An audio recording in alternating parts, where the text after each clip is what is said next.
నమస్కారం సాక్ష్యం న్యూస్ కి స్వాగతం. హెడ్లైన్ చూద్దాం. లోక్సభ రెండవ దశ ఎన్నికల్లో 60.96% పోలింగ్. రేపటి నుంచి సీఎం జగన్ ఎన్నికల ప్రచారం. రాష్ట్రాన్ని నాశనం చేస్తుంటే చూస్తూ ఊరుకోను కేసీఆర్. కేటీఆర్ పై వ్యాఖ్యలు, కొండా సురేఖకు సీఈసీ నోటీసులు. లోక్సభ రెండవ దశ ఎన్నికల్లో పోలింగ్ మరింత తక్కువగా నమోదైంది. తొలి విడతలో 65.5% పోలింగ్ నమోదు కాగా రెండో విడతలో అంతకంటే తక్కువగా 60.96% పోలింగ్ మాత్రమే నమోదైంది. రెండో విడత ఎన్నికల పోలింగ్ మొత్తం 13 రాష్ట్రాలు, కేంద్రపాలిత ప్రాంతాల్లోని 88 లోక్సభ నియోజకవర్గాల్లో జరిగింది. ఈ 88 నియోజకవర్గాల్లో కేరళలోని మొత్తం 20 లోక్సభ స్థానాలున్నాయి. అదేవిధంగా కర్ణాటకలో 14, రాజస్థాన్లో 13, ఉత్తరప్రదేశ్, మహారాష్ట్రలో 8 చొప్పున, మధ్యప్రదేశ్లో 7, అస్సాం, బీహార్లో 5 చొప్పున, పశ్చిమ బెంగాల్, ఛత్తీస్గఢ్లలో 3 చొప్పున, జమ్మూ కాశ్మీర్, మణిపూర్, త్రిపురలో ఒక్కో లోక్సభ స్థానానికి పోలింగ్ జరిగింది. ఏపీ సీఎం వైఎస్ జగన్ నిర్వహించిన మేమంతా సిద్ధం బస్సు యాత్ర గ్రాండ్ సక్సెస్ అయింది. ఎన్నికల తొలి విడత ప్రచారంలో భాగంగా మార్చి 27న వైఎస్ఆర్ జిల్లా ఇడుపులపాయలో దివంగత నేత వైఎస్ రాజశేఖర రెడ్డి ఘాట్ వద్ద నివాళులర్పించి మేమంతా సిద్ధం బస్సు యాత్ర చేపట్టిన సీఎం జగన్ బుధవారం శ్రీకాకుళం జిల్లా అక్కవరం వద్ద నిర్వహించిన సభతో ముగించారు. 22 రోజుల పాటు 23 జిల్లాలు, 86 నియోజకవర్గాల్లో 2188 కిలోమీటర్ల మేర సాగిన బస్సు యాత్రకు జనాలు బ్రహ్మరథం పట్టారు. ఇక మరోసారి అధికారంలోకి రావడమే లక్ష్యంగా ఎన్నికల ప్రచార భేరిని సీఎం మోగించనున్నారు.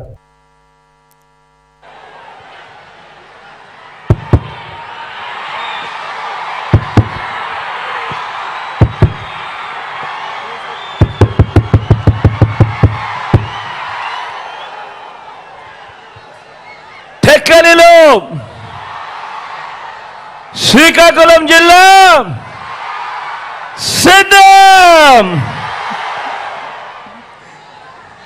ఈరోజు శ్రీకాకుళం జిల్లాలో కనిపిస్తా ఉన్న ఈ జన సముద్రాన్ని చూస్తా ఉంటే లక్షల మంది తమ ఇంటింటి అభివృద్ధిని కాపాడుకునేందుకు కదిలిన సికోలు సింహాలు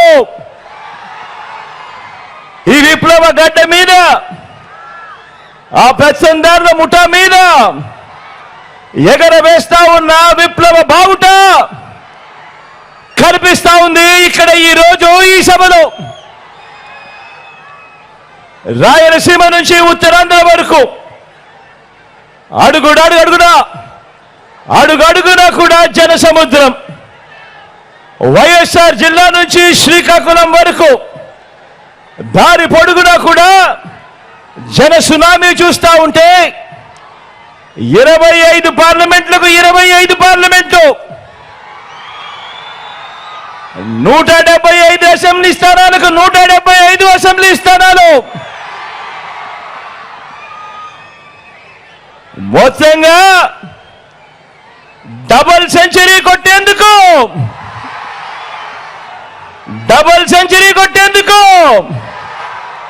మీరంతా సిద్ధమేనా?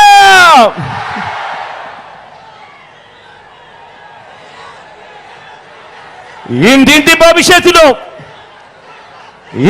భవిష్యత్తును పథకాల కొనసాగింపును నిర్ణయించే ఎన్నికలు మరో 18 రోజుల్లో జరగబోతా ఉన్నాయి. ఈ ఎన్నికలు కేవలం ఎమ్మెల్యేలను, కేవలం ఎంపీలను ఎన్నుకునేందుకు జరిగే ఎన్నికలు మాత్రమే కావు.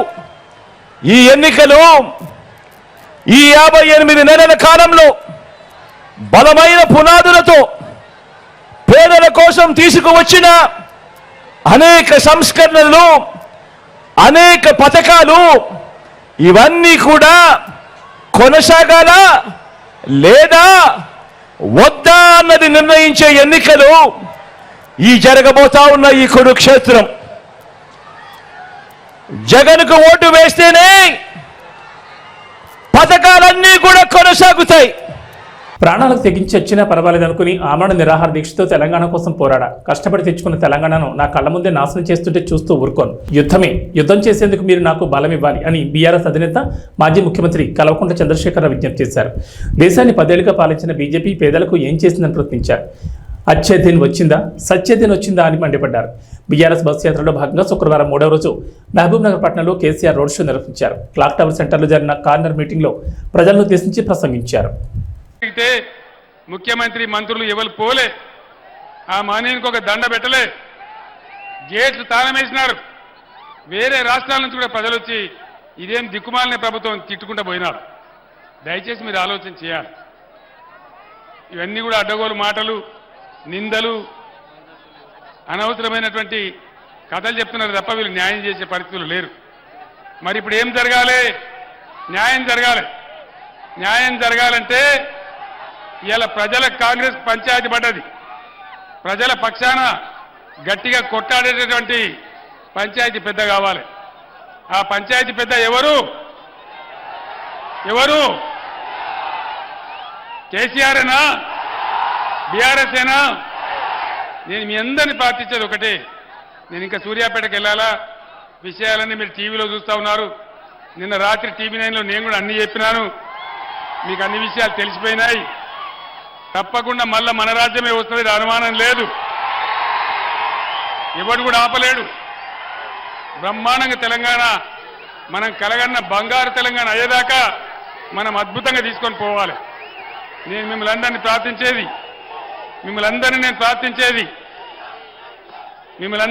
ప్రార్థించేది పార్లమెంట్ ఎన్నికలలో బీఆర్ఎస్కు బలమిస్తే అది తెలంగాణ ప్రజల బలమైతుంది, తెలంగాణ ప్రజల శక్తి అవుతుంది. మీ తరఫున ఈ ప్రభుత్వం మెడలు వంచగలుగుతాం, అన్ని విధాలుగా సాధించగలుగుతాం. ఇవాళ మీరు చూపించినటువంటి ఈ స్వాగతం, ఈ ప్రేమ నా జన్మలో కూడా నేను మర్చిపోను. ఇంత అద్భుతంగా మీరు ఏర్పాటు చేసినట్టు చాలా సంతోషం. కానీ మే 13వ తేదీ వరకు ఇదే ఉత్సాహాన్ని కొనసాగించి పార్లమెంటులో కృష్ణారెడ్డి గారికి ఓటేసి, కారు గుర్తుకు ఓటేసి మీరు గెలిపించాలి. ఇవాళ 10-12 ఎంపీలు మనం గెలిస్తే తెలంగాణలో భూమి ఆకాశం ఒకటి చేసేంత పోరాటం చేస్తాను నేను మనవి చేస్తా ఉన్నాను. మీరిచ్చే బలంతోనే కేసీఆర్ కానీ బీఆర్ఎస్ కానీ పోరాటం చేయగలుగుతారు, మీకు న్యాయం చేయగలుగుతారు, హామీలు అమలు చేయించగలుగుతారు, ఈ కాంగ్రెస్ ప్రభుత్వం మెడలు వంచగలుగుతారు, రైతులకు న్యాయం జరుగుతుంది, కరెంటు చక్కగా వస్తుంది. కాబట్టి దయచేసి ఈ ఎన్నికల్లో బీఆర్ఎస్ అభ్యర్థి కృష్ణారెడ్డి గారి కారు గుర్తుకు ఓటేసి గెలిపించాలని మీ అందరినీ కూడా కోరుతూ నేను సూర్యాపేటకు బయలుదేరుతా ఉన్నా. జై తెలంగాణ, జై తెలంగాణ, జై తెలంగాణ. కారు గుర్తుకే, జై తెలంగాణ. మంత్రి కొండా సురేఖపై కేంద్ర ఎన్నికల సంఘం ఆగ్రహం వ్యక్తం చేసింది. బీఆర్ఎస్ వర్కింగ్ ప్రెసిడెంట్ కేటీఆర్ పై ఇటీవల చేసిన అనుచిత వ్యాఖ్యల నేపథ్యంలో ఆమెను ఈసీ హెచ్చరించింది. ఎన్నికల వేళ జాగ్రత్తగా మాట్లాడాలని సూచించింది. ఆరోపణ చేసే సమయంలో బాధ్యతగా వ్యవహరించాలని, స్టార్ క్యాంపెయినర్గా మంత్రిగా మరింత బాధ్యతగా ఉండాలని హితో పలికింది. కాగా ఈ నెల 1వ తేదీన వరంగల్లో జరిగిన ఎన్నికల ప్రచారంలో కేటీఆర్ పై మంత్రి కొండా సురేఖ విమర్శలు గుప్పించారు. ఫోన్ ట్యాపింగ్ వ్యవహారంలో కేటీఆర్ పై తీవ్ర ఆరోపణలు చేశారు. ఫోన్ ట్యాపింగ్ తో ఎంతో మంది హీరోయిన్లను బ్లాక్మెయిల్ చేశారని, అధికారులను బదిలీ చేశారని, అనేక మందిని ఉద్యోగాలు కోల్పోయి జైలుకు వెళ్లేలా చేశారని ఆరోపించారు. ఈ వ్యాఖ్యలపై బీఆర్ఎస్ అభ్యంతరం వ్యక్తం చేస్తూ ఎన్నికల సంఘం దృష్టికి తీసుకెళ్లింది. బీఆర్ఎస్ నేత దాసు శ్రవణ్ ఈసీకి ఫిర్యాదు చేసిన క్రమంలో నేడు మంత్రి వ్యాఖ్యలు తప్పుపట్టింది ఎన్నికల సంఘం. అధికారంలో ఉన్న మాకు తెలుసు, మరి ప్రజల సొమ్మునంతా దుర్వినియోగం చేసి ఈ రోజు మీరు కోట్లు దండుకొని ఒక పక్క నీ బిడ్డ లిక్కర్ స్కామ్ లో మరి 100 కోట్ల కోసం జైల్లోకి పోయింది, నీ కొడుకేమో ఫోన్ ట్యాపింగ్ చేసుకుంటూ ఈ రోజు ఎంతో మంది హీరోయిన్లు అటువంటి వాళ్ళని కూడా బ్లాక్ మెయిల్ చేసి కొంతమంది అధికారులను ఈరోజు బలి చేసి వాళ్ళ ఉద్యోగాలు పోయి జైళ్లలోకి పోయేటువంటి పరిస్థితి తీసుకొచ్చిండు. మరొక పక్క కాళేశ్వరం మేడిగడ్డ గట్టి మరి మీరు మొత్తానికి కాళేశ్వరాన్ని మేడిగడ్డను కూడా ఈరోజు కూల్చాలా, ఏం చేయాలో తెలియనటువంటి పరిస్థితుల్లో మీరు వదిలిపెట్టిపోవడం అనేది చాలా బాధాకరం. అధికారంలో ఉన్న మాకు తెలుసు, మరి ప్రజల సొమ్మునంతా దుర్వినియోగం చేసి నాకు ఎలాంటి ఇల్లీగల్ వ్యవహారాలతో నాకు సంబంధం లేదు.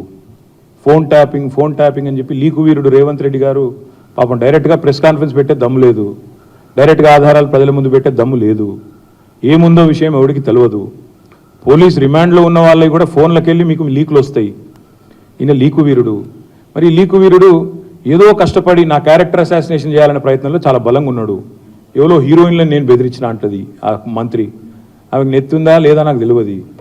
నాకు అంత కర్మ ఏంది, నాకు ఈ దిక్కుమాలిన పనులు చేయాల్సిన పరిస్థితి ఏంది, నాకు ఎలాంటి ఫోన్ ట్యాపింగ్ వ్యవహారంతో నాకు ఎలాంటి సంబంధము లేదు. ఈ అడ్డమైన మాటలు ఎవరైనా మాట్లాడితే, చెత్త మాటలు ఎవరైనా మాట్లాడితే వారు మంత్రి అయినా ముఖ్యమంత్రి అయినా తాట తీస్తాము, లీగల్గానే చూసుకుంటాం. తాట తీస్తామంటే మళ్ళీ మీరు ఇదే యూట్యూబ్లో తమ్మునీళ్ళు పెట్టి తాట తీస్తామన్నాడు, ఈయనకు అహంకారం ఎక్కువ అని చూపెడకూరి. అదో వినండి, తొందరపడకండి. తప్పకుండా లీగల్గానే ఎదుర్కొంటాం, న్యాయపరంగానే ఎదుర్కొంటాం. మాకు ఎవరిని బెదిరించాల్సిన అవసరం కానీ ఎవరిని. మంత్రి కొండా సురేఖకు లీగల్ నోటీసులు పంపారు బీఆర్ఎస్ వర్కింగ్ ప్రెసిడెంట్ కేటీఆర్. దీనికి సంబంధించి పూర్తి అప్డేట్స్ మా ప్రతినిధి సతీష్ ఫోన్ ద్వారా అందిస్తారు. సతీష్, కేటీఆర్ కొండా సురేఖకు లీగల్ నోటీసులు పంపించినట్లుగా తెలుస్తుంది. దీనిపై సురేఖ కూడా స్పందించినట్లుగా సమాచారం అందుతుంది. డీటెయిల్స్ ఏంటి? బీఆర్ వర్కింగ్ ప్రెసిడెంట్ కేటీఆర్ కొద్దిసేపటి క్రితమే లీగల్ నోటీసులు ఇచ్చారు. ఆయన మీద కామెంట్ చేస్తున్నటువంటి, ఆయన మీద ఆరోపణలు చేస్తున్నటువంటి వాళ్ళకి లీగల్ నోటీసులు ఇచ్చారు. దాంట్లో ముఖ్యంగా మంత్రి కొండా సురేఖకు తో పాటుగా ఎమ్మెల్యే ఎన్ఎం శ్రీనివాస్ రెడ్డితో పాటుగా మరి కొంతమంది నాయకులు, అంటే కాంగ్రెస్ నాయకులు, ఆయన మీద సిరిసిల్ల నుంచి పోటీ చేసినటువంటి కేకే మహేందర్ రెడ్డి కూడా నోటీసులు ఇచ్చారు. వీటితో పాటు కొన్ని ఛానల్స్ అంటే యూట్యూబ్ ఛానల్స్ కి, మీడియా సంస్థలకు కూడా లీగల్ నోటీసులు పంపించారు. ప్రధానంగా గత వారం రోజులుగా కేటీఆర్ మీద చేస్తున్నటువంటి ఆరోపణలు ఖచ్చితంగా ప్రూవ్ చేయాలి, లేకుంటే పరువు నష్టం దావా వేస్తానని చెప్తూ కూడా కేటీఆర్ హెచ్చరించారు. ఆ చెప్పినటువంటి విధంగానే పరువు నష్టం కోసం సంబంధించి ఇప్పుడు లీగల్ నోటీసులు కూడా పంపించారు.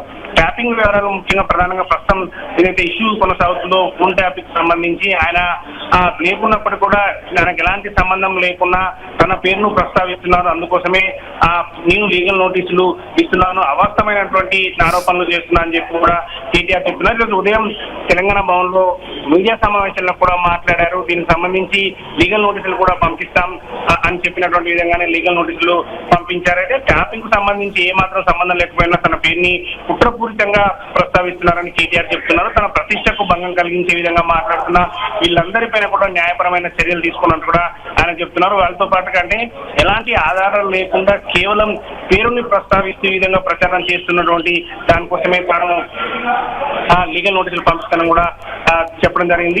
ఈరోజు ఉదయం చెప్పినటువంటి విధంగానే నలుగురికి మంత్రి కొండా సురేఖతో పాటుగా ఎమ్మెల్యే ఎన్ఎం శ్రీనివాస్ రెడ్డి, అదేవిధంగా కేకే మహేందర్ రెడ్డి కాంగ్రెస్ పార్టీకి సంబంధించినటువంటి సిరిసిల్ల ఇన్ఛార్జిగా ఉన్నటువంటి కేకే మహేందర్ రెడ్డి కూడా యాసంగి ధాన్యం కొనుగోళ్లు 10 లక్షల టన్నులు మైలురాయిని దాటాయి. ఇందులో 50% పైగా కొనుగోళ్లు నిజామాబాద్, నల్గొండ, సూర్యాపేట జిల్లాలో జరిగాయి. ఏప్రిల్ 24 నాటికి 1.59 లక్షల మంది రైతుల నుంచి 10.51 లక్షల టన్నుల ధాన్యాన్ని కొనుగోలు చేసినట్లు పౌర సరఫరాల సంస్థ వర్గాల సమాచారం. రైతులకు 950.19 కోట్ల మొత్తాన్ని చెల్లించారు. 1360.27 కోట్లు చెల్లించాల్సి ఉంది. 23వ తేదీ వరకు 9.44 లక్షల టన్నుల ధాన్యం కొనుగోలు చేయగా 24న ఒక్కరోజే 1.07 లక్షల టన్నులు కొన్నారు.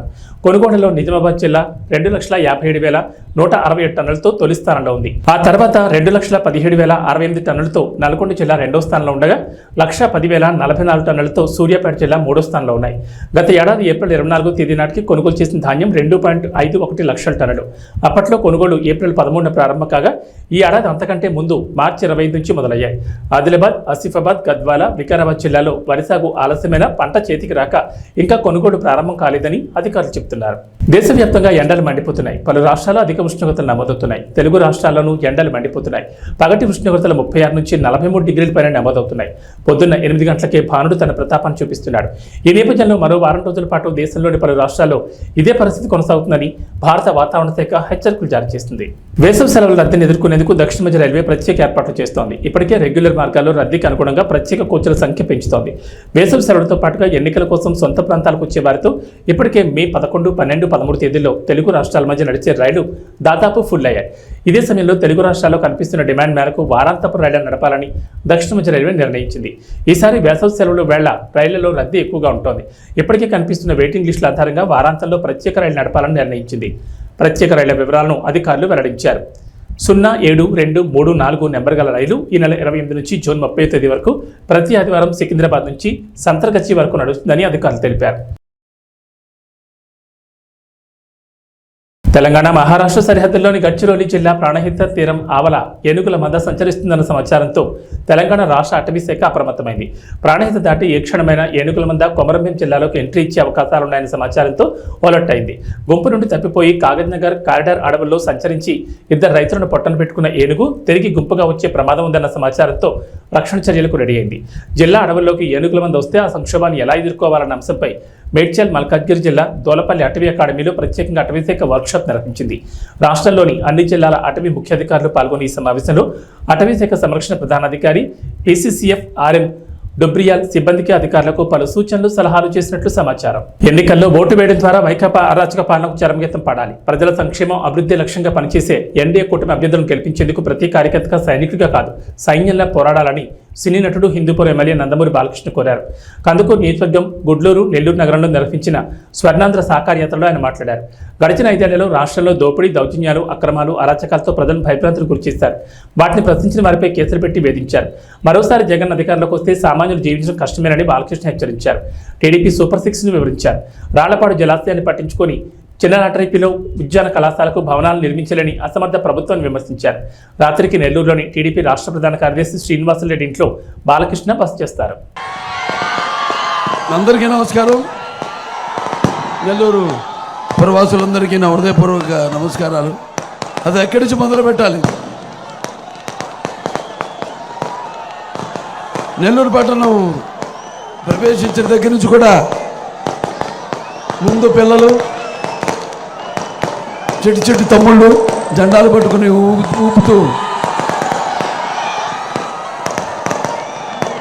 అలాగే తర్వాత ఆడపడుచులు హారతులు ఇస్తూ,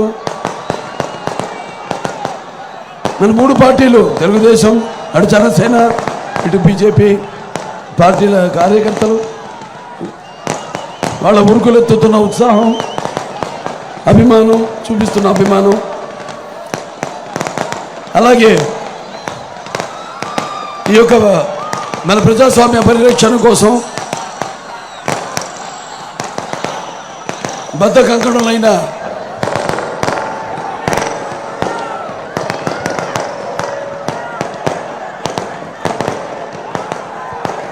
ప్రజలందరికీ,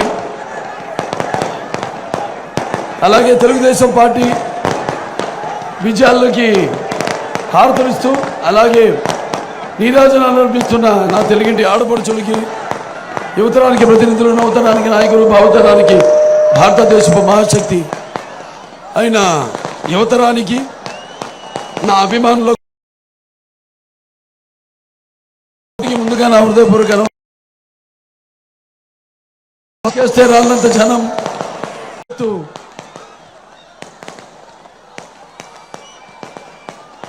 అలాగే మన పసుపు ఆత్మవిశ్వాసానికి నిజమైన సంతకం.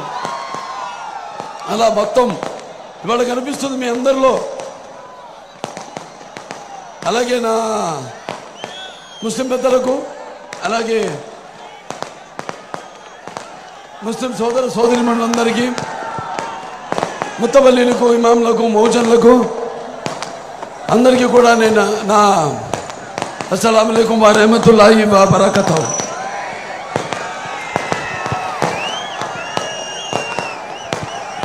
ఇప్పుడు ఇవాళ మన రాష్ట్రం చాలా క్లిష్ట పరిస్థితుల్లో ఉంది. కాబట్టి ఈ జరగబోయే ఎన్నికల రణరంగంలో మన భవిత కోసం, అలాగే మన రాష్ట్ర భవిత కోసం, మన భావితరాల భవిత కోసం మనం పోరాడవలసిన ఇదొక మహాకురుక్షేత్రం, महायुद्धम। मैं हिंदुस्तान हूँ, हिमालय मेरे सरहदों के निगहबान और गंगा मेरी पवित्रता की सौगंध। तारीख के इंतजार से मैं अंधेरों और उछालों का साथी हूँ और मेरे खाक पे संगे मरमर आने में चादरों में लिपटी हुई ये इमारतें दुनिया से कह रही है कि जालिमों ने मुझे लूटा, मेहरबानों ने मुझे संभाला, नादानों ने मुझे जंजीरें पहना दी और मेरे चाहने वालों ने उन्हें खान फेंका। सारे जहां से अच्छा हिंदू सिता हमारा, हम बुलबुले हैं कि इसके ये गुल सिता हमारा। ఇలా మత సామర్థ్యానికి, అలాగే సర్వమత సౌభ్రాతృత్వానికి ఒక ప్రతీక మన దేశం. ఇవాళ మరి నాన్నగారి దగ్గర నుంచి కూడా మనం గుర్తు చేసుకోవాల్సిన అవసరం ఉంది. ఇవాళ పరిస్థితులు అలా ఉన్నాయి. మరి ఆనాడు నాన్నగారు ముందుగా అటువంటి ఆయన కడుపులో జన్మనిచ్చినందుకు, నన్ను మీ అందరి గుండెల్లో ఆయన ప్రతిరూపంగా నిలిపినందుకు విశ్వవిఖ్యాత నట సార్వభౌమ, అలాగే నటనకి విశ్వరూపం ఏమిటో చూపించిన నటసింహం అలాగే నాకు ఐపీఎల్లో పంజాబ్ కింగ్స్ జూల్ విదిల్చింది. భారీ టార్గెట్ చేజింగ్లో జానీ బేర్స్టో 48 బాల్స్లో 8 4లు 9 6లతో 108 రన్లు చేసి నాటౌట్గా నిలిచారు. శశాంక్ సింగ్ 28 బాల్స్లో 2 4లు 8 6లతో 68గా నాటౌట్ నిలిచారు. ప్రభు సిమ్రాన్ సింగ్ 20 బాల్స్లో 4 4లు 5 6లతో 54 రన్స్ దంచుకొట్టడంతో శుక్రవారం జరిగిన లీగ్ మ్యాచ్లో 8 వికెట్ల తేడాతో కోల్కతాపై గ్రాండ్ విక్టరీని అందుకుంది. దీంతో టీ20 హిస్టరీలో అత్యధిక లక్ష్యాన్ని ఛేదించిన తొలి జట్టుగా రికార్డులకు ఎక్కింది. టాస్ ఓడిన కోల్కతా 20 ఓవర్లలో 261కి 6 వికెట్లు నష్టపోయి స్కోర్ చేసింది. ఫిలిప్ సాల్ట్ 37 బాల్స్లో 6 4లు 6 6లతో 75, సునీల్ నరైన్ 32 బాల్స్లో 9 4లు 4 6లతో 71, వెంకటేష్ అయ్యర్ 39తో రాణించారు. తర్వాత పంజాబ్ 18.4 ఓవర్లలో 262 వికెట్ల నష్టానికి స్కోర్ చేసి నెగ్గింది. బేస్టోకు player of the match award లభించింది. సార్వత్రిక ఎన్నికల్లో కూటమి ప్రభుత్వం అధికారంలోకి రావడం ఖాయమని పాలకొల్లు టీడీపీ అభ్యర్థి ఎమ్మెల్యే డాక్టర్ నిమ్మల రామానాయుడు జోషి చెప్పారు. పాలకొల్లులోని ఎమ్మెల్యే క్యాంపు కార్యాలయంలో ఏర్పాటు చేసిన విలేకరుల సమావేశంలో ఆయన పాల్గొని మాట్లాడారు. సంక్షేమం చంద్రబాబుతోనే జరుగుతుందని, ప్రగతి పదంలో రాష్ట్రం పరుగులు తీయాలంటే ఆయన సీఎం కావాలన్నారు. ఈ నియోజకవర్గంలో మన పాలకొల్లు మన రామానాయుడు పేరుతో నిర్వహించిన పాదయాత్రలో ప్రజల నుంచి విశేష స్పందన కనిపించిందన్నారు. వారంతా సైకిల్ గుర్తుపై ఓటు వేసి తనను గెలిపించడానికి సిద్ధంగా ఉన్నారని వెల్లడించారు. ఈ సమావేశంలో వివిధ మండలాల పార్టీ అధ్యక్షులు, అనుబంధ విభాగాల నాయకులు పాల్గొన్నారు. ఏదైతే రేపు 13వ తారీఖున జరిగేటువంటి ఆంధ్రప్రదేశ్ రాష్ట్ర శాసనసభ పార్లమెంట్ ఎన్నికలు ఏవైతే ఉన్నాయో ఆంధ్రప్రదేశ్ రాష్ట్రంలో ఒక పెను సంచలనం సృష్టించబోతూ ఉన్నాయి. ఆంధ్రప్రదేశ్ రాష్ట్ర చరిత్రలో ప్రజలందరూ కూడా తెలుగు జాతి 5 కోట్ల మంది యావత్తు ఒకే పక్షాన వచ్చి తెలుగుదేశం, జనసేన, బీజేపీ కూటమికి పనిచేసి రికార్డు స్థాయిలో 175కి 160 సీట్లు రేపు ఆంధ్రప్రదేశ్ రాష్ట్రంలో గెలుచుకున్నటువంటి పరిస్థితి రేపు రాబోయేటువంటి ఎన్నికల్లో కనిపిస్తున్నటువంటి పరిస్థితి. కలిసి ఏదైతే ఎన్నికలకు వెళ్తూ ఉన్నామో రేపు పాలకొల్లు నియోజకవర్గంలో కూడా తెలుగుదేశం, జనసేన, బీజేపీ కూటమి అభ్యర్థిగా అసెంబ్లీ మరియు పార్లమెంట్ పాలకుల్లో సునామీ సృష్టించబోతుందనే విషయాన్ని కూడా ఈ సందర్భంగా తెలియజేసుకుంటూ ఉన్నా. ఎందుకంటే ఈరోజు పర్టికులర్గా గత 60-70 రోజుల నుంచి మన పాలకొల్లు, మన రామానాయుడు ఇంటింటికి పాదయాత్రలో ప్రతి గడప తొక్కినప్పుడు, ప్రతి అవ్వను పలకరించినప్పుడు, ప్రతి గృహిణిని మరి పలకరించినప్పుడు, ప్రతి యువత, ప్రతి రైతు, మరి ప్రతి ఒక్కరూ కూడా నాతో కలిసి మాట్లాడుతూ ఉన్నప్పుడు వాళ్ళందరిలోని కూడా ఒకటే భావన కనిపిస్తూ ఉంది. ఏదైతే కష్టపడి పండించినటువంటి రైతు పంట పండించలేనటువంటి పరిస్థితి ఉంది. ఏదైతే ప్రతి ఇంటిలోని కూడా బాధుడితో ఇంట్లో మరి ఏదైతే వంటింటి బడ్జెట్ కూడా మరి మా బడ్జెట్ మీద ప్రభావం చూపేటువంటి పరిస్థితి ఉంటుంది అని ఆ గృహిణి కానీ, ఉద్యోగాలు ఉపాధి కల్పన లేక యువత కానీ, ఇట్లా ప్రతి రంగము కూడా మరి వేళ ఈ ప్రభుత్వం మీద వ్యతిరేకత అనేది చాలా క్లియర్గా కనిపిస్తున్నటువంటి పరిస్థితి. దానితో రేపు ఎన్నికల్లో ఖచ్చితంగా తెలుగుదేశం, జనసేన, బీజేపీని గెలిపించుకోవాలనేటువంటి ఆలోచన నియోజకవర్గంలో ఉన్నటువంటి ప్రతి గడప నుంచి కూడా వినిపిస్తున్నటువంటి మాట. ఆశీర్వదించడానికి ప్రజలందరూ కూడా సిద్ధంగా ఉన్నారు. దానికి ఉదాహరణే మొన్న జరిగినటువంటి నామినేషన్. ఏదైతే ఆ రోజు 19వ తేదీన మరి తెలుగుదేశం పార్టీ అభ్యర్థిగా, జనసేన, బీజేపీ బలపరిచినటువంటి అభ్యర్థిగా నేను నామినేషన్ వేయడానికి ఒక్క పిలిపిస్తే, మరి వేళ జనసేన, బీజేపీ నాతో పాటు పిలిపిస్తే మరి వేలాదిగా ఆ రోజు 19వ తారీఖున స్వచ్ఛందంగా సైకిళ్ళు వేసుకుని పెద్ద ఎత్తున మరి ర్యాలీ ఒక ప్రవాహం లాగా మరి ఆ రోజు మరి ఉన్నటువంటి పరిస్థితి నేను కాదు, మీ మీడియా సాక్షిగా మరి ప్రపంచం అంతా కూడా చూసినటువంటి పరిస్థితి. రేపు పాలకొల్లులో జరిగేటువంటి ఎన్నిక ప్రజాబలానికి, ధనబలానికి మధ్య జరుగుతుంది. ఖచ్చితంగా ప్రజాబలం ముందు ధనబలం ఆగదు, ప్రజలే గెలుస్తారు, పాలకొల్లే గెలుస్తుంది అనే విషయాన్ని సందర్భంగా తెలియజేసుకుంటున్నాం. Thank you. ఇంటి వద్దకే సంక్షేమ పథకాలు అందించిన ఘనత వైఎస్ఆర్సీపీకి దక్కుతుందని ఈ పార్టీ అభ్యర్థి భీమవరం ఎమ్మెల్యే గ్రంథి శ్రీనివాస్ తెలిపారు. భీమవరం నియోజకవర్గ పరిధిలోని 1వ పట్టణంలో నిర్వహించిన ఎన్నికల ప్రచారంలో ఆయన పాల్గొని మాట్లాడారు. మరోసారి తాను గెలిపిస్తే పట్టణాన్ని మరింత అభివృద్ధి చేస్తానని ప్రకటించారు. ఇప్పటికే 130 కోట్ల రూపాయలతో అభివృద్ధి పనులు చేసినట్లు వెల్లడించారు. ఈ కార్యక్రమంలో పార్టీ నాయకులు, వివిధ కార్పొరేషన్ల డైరెక్టర్లు పాల్గొన్నారు. మీ అమూల్యమైన ఆశీస్సుల కోసం మీ ముందుకు వస్తున్నారు. మీ ఆశీస్సులు ఎవరు కూడా నడవద్దని దయచేసి ప్రీతమ నాయకులు గంధి శ్రీనివాస్ గారు మీ అమూల్యమైన ఆశీస్సుల కోసం మీ ముందుకు వస్తున్నారమ్మా. ముగిలిత హస్తాలతో మీ ముందుకు వస్తున్నారు. ఎన్నికల గుర్తు ఫ్యాన్ గుర్తుపై ఓట్లేసి అత్యధిక మెజార్టీని గెలిపించమని కోరుచు మీ ముందుకు వస్తున్నారమ్మా. మన గంధి శ్రీనివాస్ గారు, మన ప్రీతమ నాయకులు గంధి శ్రీనివాస్ గారు మీ ముందుకు వస్తున్నారు. అమ్మలారా, అయ్యలారా, అక్కలారా, అన్నలారా మీ ముందుకు వస్తున్నారమ్మా.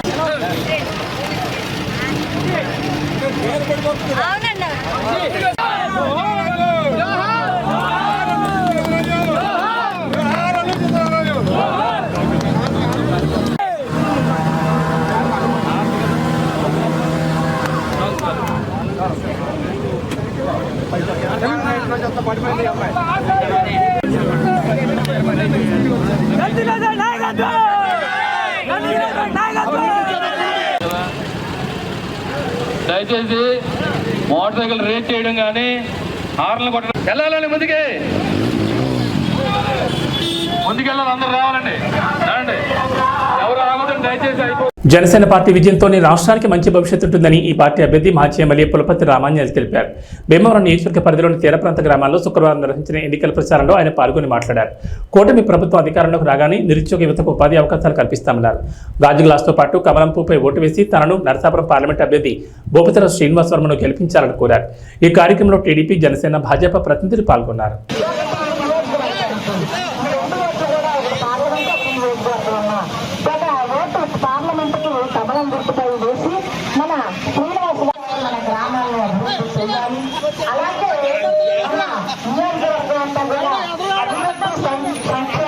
సాధించాలి అన్న ముఖ్య ఉద్దేశంతో మరొకసారి మీ ముందుగా వస్తున్నారండి. మన ఉమ్మడి అభ్యర్థిగా మన పులపర్తి రామాంజనేయులు గారిని మీ ముందుగా వస్తున్నారండి. మన ఉమ్మడి అభ్యర్థిగా మన పులపర్తి రామాంజనేయులు గారిని ఎమ్మెల్యే. రాష్ట్రంలోని ప్రజలు మళ్లీ జగనన్న పాలన కావాలని ఉండి వైఎస్ఆర్సీపీ అభ్యర్థి పీవీఎల్ నరసింహరాజు తెలిపారు. నియోజకవర్గ కేంద్రమైన ఉండిలో నిర్వహించిన వైఎస్ఆర్ కాంగ్రెస్ పార్టీ కార్యకర్తల ఆత్మీయ సమావేశంలో ఆయన పాల్గొని మాట్లాడారు. ప్రభుత్వం ప్రవేశపెట్టిన పథకాలు పేద ప్రజలను అభివృద్ధి వైపు నడిపిస్తుందన్నారు. ఫ్యాన్ గుర్తుకు బొట్టు వేసి జగన్మోహన్ రెడ్డిని మరోసారి ముఖ్యమంత్రిని చేయాలన్నారు. ఈ కార్యక్రమంలో పార్టీ నాయకులు పాల్గొన్నారు. జగన్మోహన్ రెడ్డి గారు ఎప్పుడు కూడా పేదవారిని నీతి కొన్ని కార్యక్రమాలు కరోనా కష్టకాలంలో ఎవరికాళ్ళు వ్యాపారాలు చేస్తున్నారు. కానీ ఆయన సొంత రూపాయలు ఆయన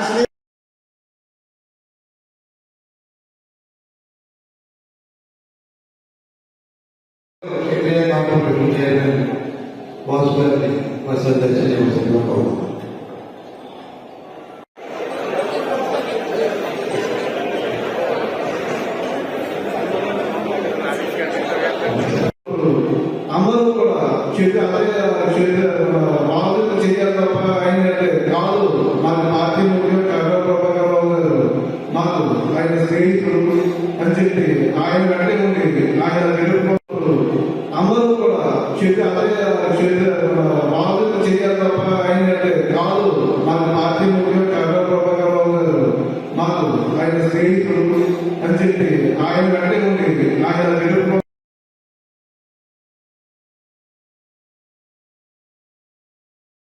ఉన్నటువంటి ఈ పార్టీలో ఖచ్చితంగా రేపు జగన్మోహన్ రెడ్డి గారు సీఎం అవ్వాలి. ఇక్కడ నరసింహరాజు. ఏబీ బులెటిన్ విశేషాలు. నమస్కారం.